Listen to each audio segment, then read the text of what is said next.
Le début des hostilités entre Vladimir Poutine et Recep Tayyip Erdogan remonte à fin novembre 2015. Un chasseur-bombardier russe est alors abattu par les Turcs au-dessus de la frontière turco-syrienne. 2 pilotes russes sont tués. Immédiatement, Poutine réagit violemment. La perte d'aujourd'hui est pour nous un coup de poignard dans le dos donné par les complices des terroristes, dit-il alors. Je ne peux qualifier d'autre chose ce qui s'est passé aujourd'hui. S'ensuivent des mois de crise, de sanctions économiques de la part de Moscou. Puis c'est l'apaisement avec la lettre d'excuse d'Erdogan au président Poutine en juin dernier.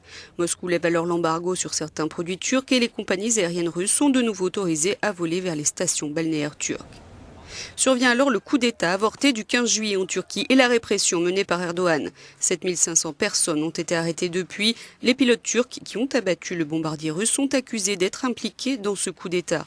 Erdogan se brouille avec l'Union européenne mais se rapproche de Moscou.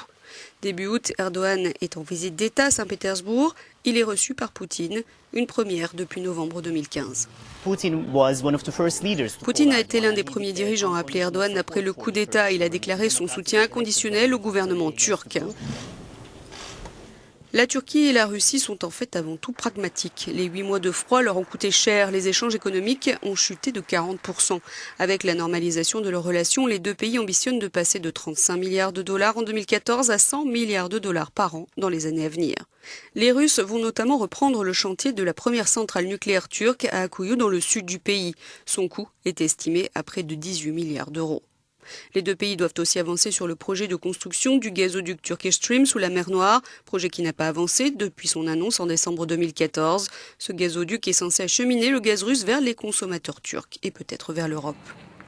Ce rapprochement très concret entre Moscou et Ankara a lieu malgré la crise en Syrie. Les deux pays sont toujours profondément opposés sur le sort politique à réserver au président syrien Bachar el-Assad. Mais même sur ce dossier, les choses évoluent.